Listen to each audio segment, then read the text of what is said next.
தமிழ் பயங்கர கோவமா வந்து பேசிட்டு இருக்காங்க. இங்க பாருங்க, உங்க மேல யாருங்க வீண் பழி போட்டது? எதுக்காக நீங்க அந்த பழிய ஏத்துக்கிட்டு இருக்கீங்க? கண்டிப்பா சொல்றேன், நீங்க எந்த தப்பும் பண்ணியிருக்க மாட்டீங்கன்னு எனக்கு தெரியும். நான் உங்க கூட வாழ்ந்திருக்கேங்க. என்ன தவிர வேற ஒரு பொண்ணோட நிழல கூட நீங்க தொட மாட்டீங்க. நான் தான் உயிரு, நான் தான் வேணும்னு என்ன லவ் பண்ணி கல்யாணம் பண்ணிட்டு வந்தீங்க. என்ன மகாராணி மாரி வாழ வச்சிருக்கீங்க.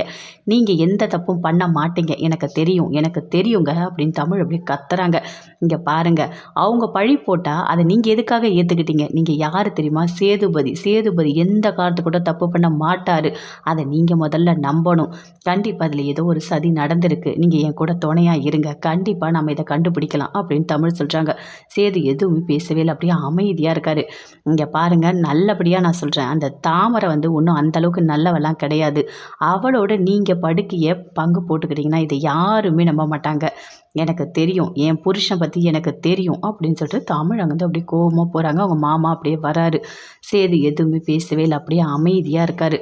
எல்லாருமே சேர்ந்து வீட்ல இருக்காங்க. அப்படியே ரொம்ப ஒரு மாரி வருத்தப்பட்டுட்டு இருக்காங்க. தமிழ் ரொம்ப ஃபீல் பண்ணிட்டு நின்னுட்டு இருக்காங்க. அங்கேருந்து மலர் வராங்க. வந்து பேசிட்டு இருக்காங்க. "இல்ல தமிழ், நானும் நேர்ல பார்த்தேன்" அப்படின்னு சொல்றாங்க. நீங்க பார்த்துருக்கலாம். ஆனா, நெறைய பேர் சொல்லியிருக்காங்க. அதுவும் அந்த காலத்துல சொல்லியிருக்காங்க. கண்ணால பார்க்கறது கூட பொய்ன்னு சொல்லிட்டு.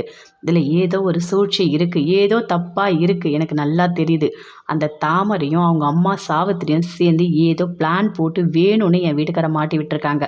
கண்டிப்பா நான் இத விட மாட்டேன். கண்டுபிடிப்பேன். கண்டுபிடிச்சு என் வீட்டுக்காரர் நல்லவர் நான் நிரூபிப்பேன். எனக்கு தெரியும் என் வீட்டுக்காரர் எந்த தப்பும் பண்ணியிருக்க மாட்டாருன்னு அப்படின்னு தமிழ் ரொம்ப ஒரு மாரி டென்ஷனா பேசிட்டு இருக்காங்க. வீட்ல எல்லாருமே இருக்காங்க. தாமரை, அவங்க அம்மா எல்லாருமே சேர்ந்து பேசிட்டு இருக்காங்க. அப்ப தாமரை சொல்றாங்க, இந்த தமிழுக்கு இந்த உண்மை தெரியாமலே இருந்திருக்கலாம். தெரிஞ்ச உடனே எப்படி கத்துறா அப்படின்னு சொல்றாங்க. இந்த கல்யாணத்தை நிறுத்திடுவாளோ அப்படின்னு ஒரு மாதிரி ஃபீல் பண்ணி தாமரை சொல்றாங்க. உடனே ஈஸ்வரி சொல்றாங்க, அதெல்லாம் அவ கத்த முடியாது. அவளால ஒண்ணுமே பண்ண முடியாது. அவ என்ன தெரியுமா பண்ணுவா? அப்படியே சக்தி இருக்க வரைக்கும் கத்து கத்துன்னு கத்திட்டு அவளே அடங்கிடுவா. இந்த கல்யாணத்தை யாரால நிறுத்த முடியும்? யாருமே நிறுத்த முடியாது. அண்ணன் ஒரு முடிவு எடுத்தா யாராலையுமே அதை மாத்த முடியாது. புரியுதா? கண்டிப்பா அந்த கல்யாணம் நடக்கும். அவளால ஒண்ணுமே பண்ண முடியாது அப்படின்னு ஈஸ்வரி சொல்றாங்க. உண்மையாவா? கல்யாணம் நடந்துரும்ல? அது போதும் எனக்கு. நான் மாமாவை கல்யாணம் பண்ணணும். அது ஒன்று தான் எனக்கு வேணும் அப்படின்னு சொல்லிட்டு ரொம்ப சந்தோஷமா தாமரை பேசிட்டு இருக்காங்க. எல்லாருமே சேர்ந்து வீட்டில் இருக்காங்க. அங்கேருந்து ராஜாங்கம் வராரு. பாப்பாவா என்ன வெயில், எவ்வளோ வேலை அந்த கட்சியில் அப்படின்னு சொல்லிட்டு தண்ணி கொண்டு வர சொல்கிறாரு. அவங்க ஒய்ஃப் தண்ணி கொண்டு வந்து கொடுக்குறாங்க. அப்படியே குடிச்சிட்டு உட்காந்துட்டு இருக்காரு. அங்கேருந்து வராங்க சாவித்ரி. வந்தோடனே என்னென்ன வேலை வேலைன்னு போகிற, கல்யாணம் இருக்குது, 1008 வேலை இருக்குது, இன்னும் முகூர்த்த புடவை எடுக்கணும், எல்லாருக்கும் போய் துணி எல்லாம் எடுக்கணும், எதுவுமே பண்ணலை. நீங்கள் 2 பேரும் எதையுமே கண்டுக்கவே மாட்டேறீங்க. நான் ஒருத்தி மட்டும் இருந்து எல்லா வேலையும் செய்ய முடியுமா அப்படின்னு சாவித்ரி சொல்கிறாங்க. உனக்கு என்ன வேணும் அப்படின்னு சொல்லிட்டு ராஜாங்க கேட்குறாரு. இல்லை, நிறைய கொஞ்சம் காசு வேணும்லண்ணா அப்படின்னு சொல்கிறாங்க. இங்கே பாரு, என்ன காசு வேணுமோ அதை கொடு அப்படின்னு சொல்லிட்டு அவங்க தம்பிக்கிட்ட சொல்கிறாரு.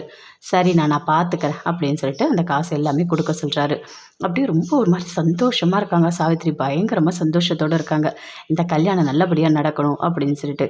இங்கே பாருமா, உனக்கு என்ன வேணுமோ கேளு, எல்லாமே பண்ணுவாங்க. எல்லாமே பார்த்து கரெக்டாக பண்ணு, சரியா? எனக்கு கொஞ்சம் கட்சியில் வேலை இருக்குது, என்னால் எதுவுமே பண்ண முடியாது அப்படின்னு சொல்கிறாரு. சரிண்ணா சரிண்ணா, நீ வேலைக்கே போ, நான் பார்த்துக்கிறேண்ணா அப்படின்னு சொல்லிட்டு சாவித்திரி சொல்லிட்டு இருக்காங்க. சேது அப்படியே யோசிச்சுட்டே இருக்காரு. உண்மையாகவே நம்ம தப்பு பண்ணியிருக்க மாட்டோமே. கரெக்டு தான், தமிழ் சொல்கிறது எல்லாமே கரெக்டாக தான் இருக்குது. நாம் எப்படி போய் தாமரைக்கிட்ட தப்பாக நடந்துப்போம்? நாம் அப்படியாப்பட்டவங்க கிடையாது. எந்த ஒரு சூழ்நிலையிலையும் நான் இப்படி தப்பு நடந்துக்க மாட்டேன் அப்படின்னு சொல்லிட்டு அப்படியே யோசிச்சுட்டு இருக்காரு. தமிழ் ஃபீல் பண்ணிட்டு இருக்காங்க. கண்டிப்பாக தாமரைனாலே அவருக்கு பிடிக்காது. அவருக்கு யாரை ரொம்ப பிடிக்கும்? அவங்க அப்பாவை தான் ரொம்ப பிடிக்கும். அதனால் என்னையே அவங்க அப்பாக்காக வேண்டான்னு சொல்லிட்டு தனியாக பிரிஞ்சு இருக்காரு. அவரு போய் எப்படி தாமரையோட சேர்ந்து இந்த மாதிரி தப்பு பண்ணியிருப்பாரு? கண்டிப்பாக பண்ணியிருக்க மாட்டார். ஏதோ தப்பு நடந்திருக்கு, கண்டுபிடிக்கணும், என் வீட்டுக்காரரை நிரூபிக்கணும், என்ன பண்ணலாம் அப்படின்னு சொல்லிட்டு யோசிக்கிறாங்க. எப்படியாவது தாமரை அவங்க அம்மா 2 பேரும் பேசுகிறத கேட்டால் தான் கண்டுபிடிக்க முடியும் அப்படின்னு சொல்லிட்டு அப்படி யோசிச்சுட்ருக்காங்க.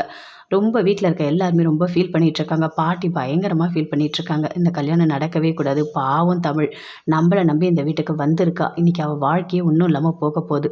சேது தாமரை கழுத்தில் தாலி கட்டினா நல்லாவா இருக்கும்? இதுக்கப்புறம் எவ்வளோ பிரச்சனை வரப்போதோ ஒன்றுமே புரியலையே. தமிழோட அம்மா அப்பாக்கெலாம் தெரிஞ்சால் ரொம்ப வருத்தப்படுவாங்க அப்படின்னு சொல்லிட்டு பாட்டி ஒரு பக்கம் ரொம்ப ஃபீல் பண்ணிகிட்டு இருக்காங்க.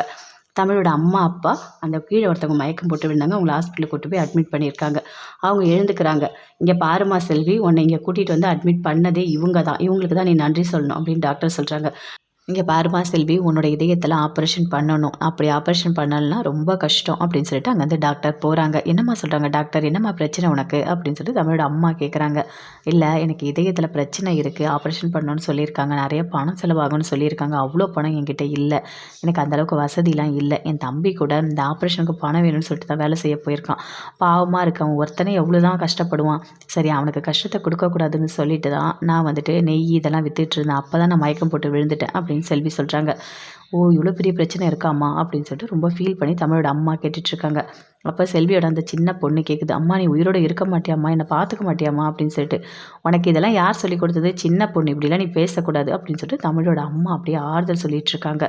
தமிழ் ரொம்ப ஃபீல் பண்ணிகிட்ருக்காங்க. எப்படியாவது இந்த கல்யாணத்தை தடுத்து நிறுத்தணும், விடக்கூடாது. தாமரையும் அவங்க அம்மாவும் 2 பேரும் சேர்ந்து என்ன சதி போட்டாலும் அதை கண்டிப்பாக நான் வந்து ஒன்றுமே இல்லாமல் பண்ணிவிடுவேன் அப்படின்னு சொல்லிட்டு பயங்கரமாக யோசிச்சுட்ருக்காங்க. என் புருஷன் சேதுபதி எனக்கு மட்டும்தான், எந்த காரணத்து கொண்டும் எவ்வளையும் நான் உள்ளே வர விட மாட்டேன் அப்படின்னு சொல்லிட்டு யோசிச்சுட்ருக்காங்க.